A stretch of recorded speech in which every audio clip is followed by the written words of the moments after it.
Hey guys, Game Prime here. If there's one genre of game I will fully admit I don't really care for, it's first-person shooters. I enjoy a short few, but there's never been a first-person game where I fully beat it and experienced the story from beginning to end. Also, if there's one game series I have a lot of respect for and tried multiple entries but never actually beat one, it would be the Resident Evil series. I've played a couple hours of 4, 6, and about 20 minutes of the 2 remake. Besides 2, I never really cared for any of the games from a gameplay point of view, although I respect what they've done for the medium as a whole. But even though I'm not a huge fan of first person games, nor have I ever beaten a Resident Evil game, I really enjoyed my time with the newest entry in the series, Resident Evil Village. Join me as I review this game as my first true Resident Evil experience. This game takes place 3 years after the last main Resident Evil game, Biohazard. Even if you didn't play that game like myself, there's a pretty good recap video that you could choose to play before you even start the game.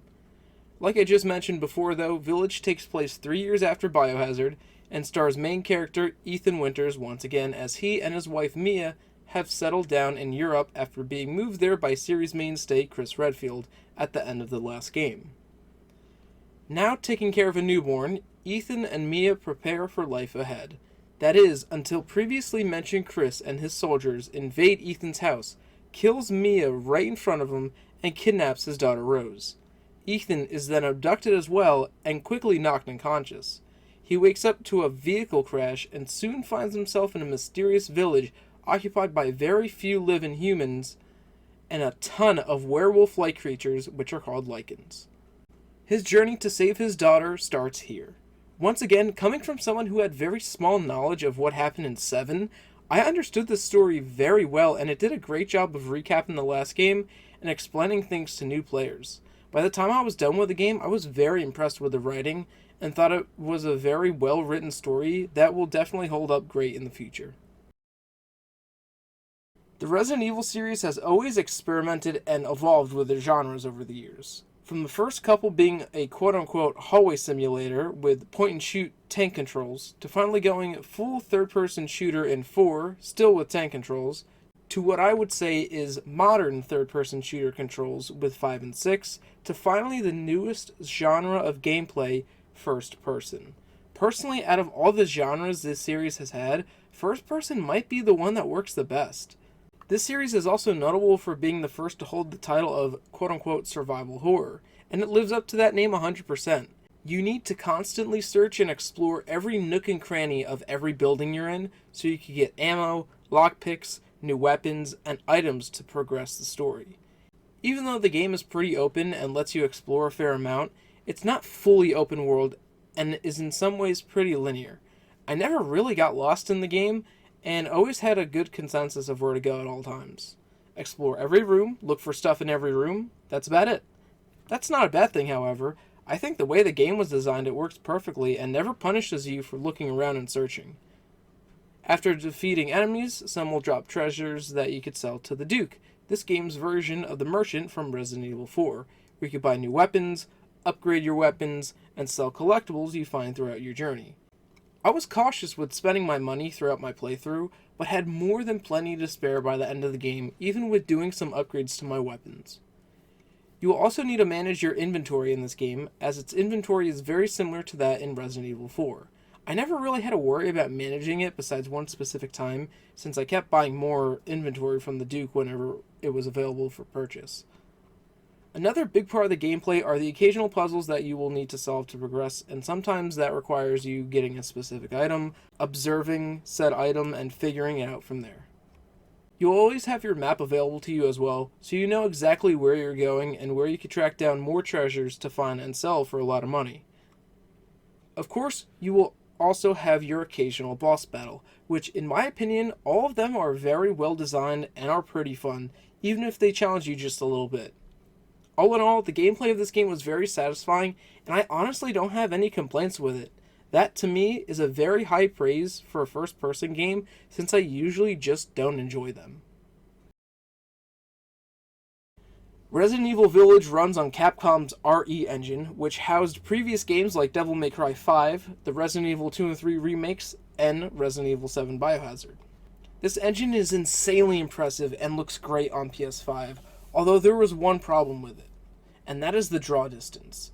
You constantly see things loading in and out of the background, and they get clear as you get closer to them.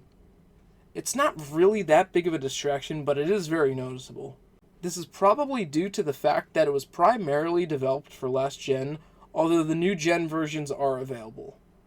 A plus for playing on PS5 is the haptic feedback on the DualSense controller, which is always really cool to experience and see what kind of tricks the developers have for implementing that kind of technology.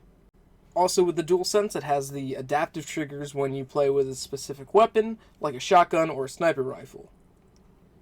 Going back to the graphics for a few, I really loved how the interiors looked in this game, especially House Dimitrescu. I know, I probably butchered that name, but we're just gonna roll with it. A lot of the rooms there gave me a Luigi's Mansion vibe, which honestly makes sense since Luigi's Mansion was definitely inspired by the original Resident Evil games to some extent. On PS5 with ray tracing on, I was playing Village in 4K with 60 frames per second and barely noticed any lag. There was only one area in specific that was a little choppier than others, but I was only in that area for about 10 minutes or so. The load times were incredible and only took a couple seconds to get right back into the action, thanks to the PS5's SSD. Now, usually I'd be really hyped to talk about the music in any game, but this game, like almost every other Resident Evil game I've played, relies on its ambient noises and sound effects that really suit the mood for the game and the player. So the audio design is really well done, and it does its job with inducing fear into you. There's only one specific part that I could think of that had really good music, and that was about it. This game's score was composed by Shusaku Uchiyama, and the most that I could say is I really liked the one track I heard near the end of the game, and the music you hear in the safe room, which is a neat callback to Resident Evil 4.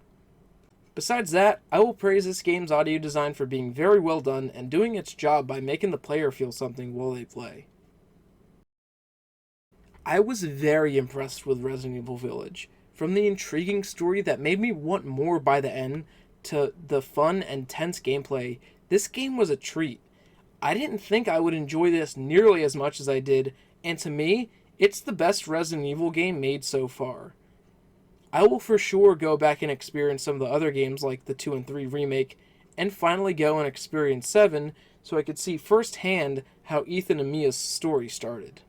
I give Resident Evil Village a 9 out of 10 for being a fantastic first-person game filled with exploration and fun set pieces, a great story that newcomers can even get into, moments that can make the hairs on your arms stand up, fun and creative boss battles, and overall setting the tone for what a great survival horror game is.